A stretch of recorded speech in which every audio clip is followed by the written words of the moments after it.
The Kurast Undercity is a time attack game mode that was added with the Vessel of Hatred expansion. It offers you a variety of rewards, and if you're willing to use a tribute, maybe even get yourself into a bargain, then it can be a highly rewarding experience. Remember, this is time attack and you're always on the clock, so your build better be blazing fast if you want to complete this. You unlock access to the Undercity by completing part of a Vessel of Hatred campaign. But for the purposes of this video, I'm going to assume that you're already beyond the campaign and you're in at least Torment 1. As a note though, before you get to the Torments, the Undercity can be used for pretty good EXP. Just keep in mind that if you're running the Undercity, you won't necessarily progress other game systems like you would if you're running Helltides. So for now, let's get into things, starting with the basics of tributes and bargains, then moving on to navigating the Undercity and a general strategy, and finally wrapping things up by talking about each of the different bosses and their mechanics. So you start the Undercity from the Spirit Brazier right here in Kurast. When you open up a menu, you can just open a portal and go in if you want, or you can add a tribute and select a bargain. Now, for example, the Tribute of Refinement gives you masterworking materials like Abductite from the final end chest. And you can use something like the Core Stats bargain to add flat core affixes such as Dexterity to any legendary items that drop. These are of course the most effective if you're doing some sort of equipment, like let's just say the Tribute of Radiance that causes the dungeon to drop ancestral legendaries. The exact options here are going to depend on the rarity of the tribute that you put in.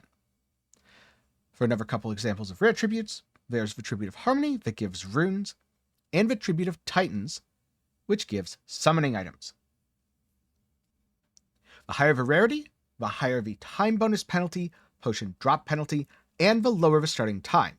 In other words, it gets harder, but the rewards are also better. So for example, let's say I did put in this Tribute of Radiance. I can now select the passive ranks or skill ranks bargains for 5 or 50 million gold respectively.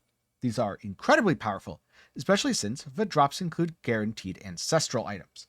They just come at a pretty darn steep cost, so don't use them frivolously.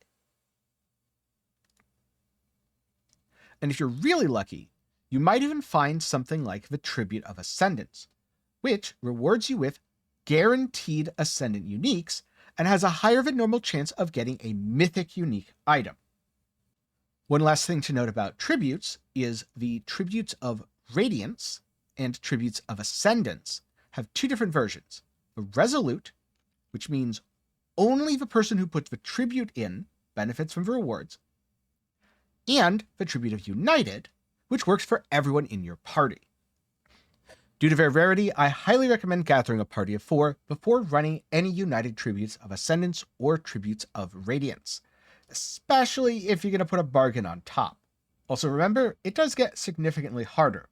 So even though earlier the starting time was 75 seconds, now it's down to 45, and the time and potion drop penalty is a massive 50%, making it much harder to progress in the Undercity. But after you've decided what you're going to run, you simply hit the Open Portal button, activate it, and step into the portal to enter the Undercity proper. Now, when you first enter, and also at the start of every single stage, you have this nice little circle that acts as a starting zone. So long as you don't leave the circle, the timer does not tick down. This is also a perfect time to observe your map and plan your route. As you can see, there are certain events which will appear along the way. There are also monsters that you can interact with throughout, but those don't show up on your minimap. So to complete the Undercity, you need to progress through all 3 floors which are connected by portals. You kill enemies and complete events to build up your Attunement.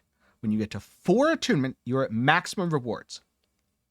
Afflicted enemies, marked by the golden skulls or hourglass symbols on the map, grant you extra time when you kill them. Especially on higher difficulties, this is going to be extremely important if you want to make sure that you complete the entire thing within the timer. Some examples of these include both lesser and greater afflicted. Now shrines at Attunement, again, boosting your rewards all the way up to the maximum of tier 4. Like with enemies, there are lesser shrines, which are pretty frequent, marked on your map, and very easy to interact with, and greater shrines, which are rarer. They add more Attunement, but they're also going to take longer to complete and pose a more significant challenge as they spawn in additional enemies. Last but not least, there are also some special events. For example, the Portal Prankster, which is kind of an Undercity treasure goblin. And if you're able to defeat it before it flees, then you get an additional reward at the end of your run. This is a special chest that spawns after you defeat the boss, and it's full of all sorts of random goodies. Speaking of, the end portal in your third zone leads directly to the boss, at which point the timer is disabled, so you're pretty much in the clear provided you're able to do the encounter. Now in general, you want to do all the events on the map for the first 2 levels, and you want to kill most of the enemies along your way. Don't simply run past them because you think, oh, I don't need the time right now. Because remember, your goal isn't simply to get to the end, your goal is to get to the end with 4 attunement. And that requires quite a bit of collection, a lot of which comes from events, but some of which is going to come from killing enemies.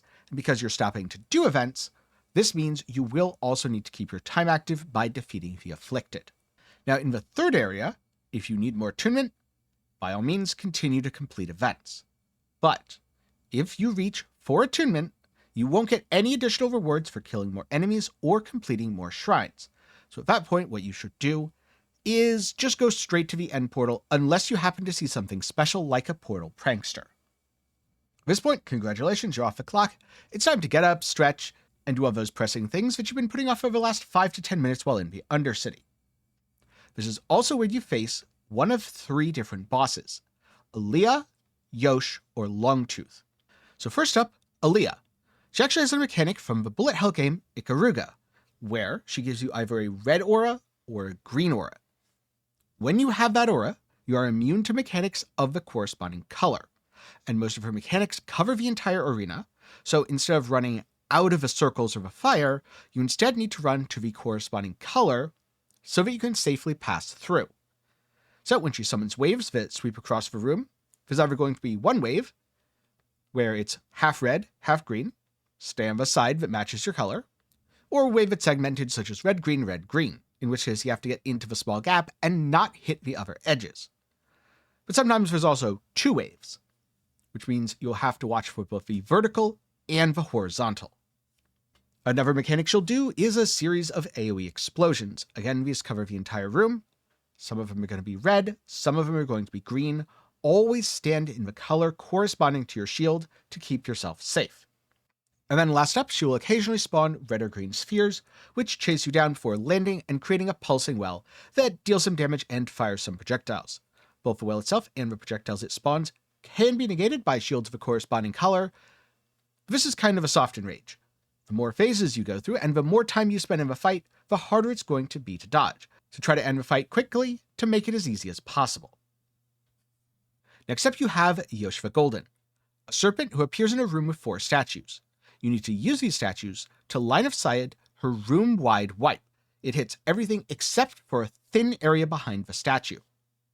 But after she does it the first time, snakes appear and start channeling, which makes the area behind the statues lethal.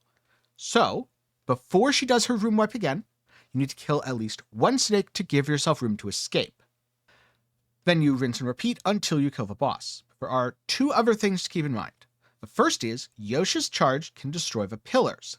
So, always kite this away from a pillar, or pick one to be the sacrifice, and then always keep the boss in that area of a room, so when it comes to run to safety, you'll have someplace to go.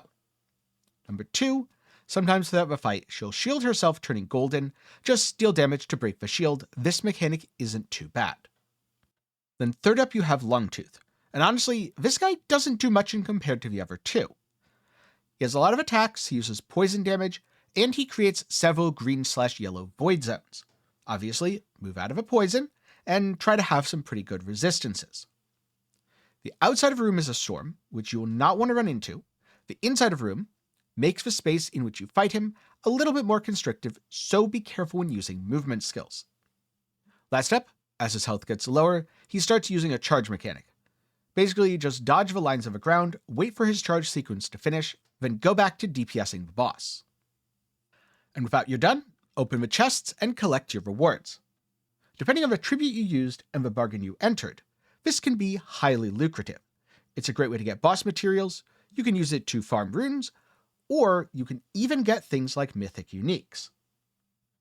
Just keep in mind that some of the attributes are much rarer than others, and don't expect to have a ton of them, so don't use them frivolously.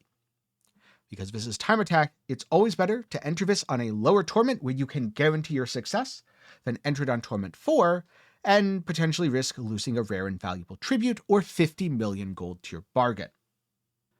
With that said, this is just one of the endgame mechanics available in Diablo 4, which you can use to farm up gear and other materials. So be sure to get subscribed and ring that notification bell, then keep an eye out for future videos on other endgame activities. And also, if you found this helpful, which you probably did if you're this far into the video, don't forget to leave a like and share it with a friend. On the other hand, if you're curious about the build I was playing, or want to know more about the Spiritborn class, I'll leave a couple videos with what I've been doing up in the card and down below. You can watch them after this.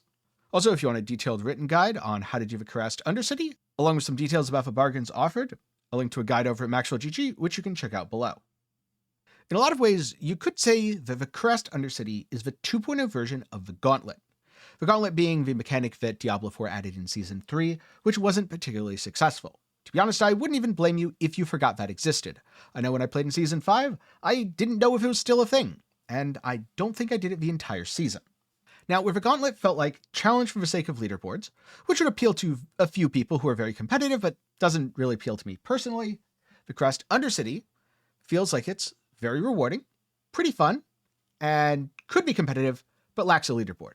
So I'm kind of curious if we're going to see a Gauntlet-style leaderboard and maybe even an end-of-week chest coming to the Kurast Undercity in the future.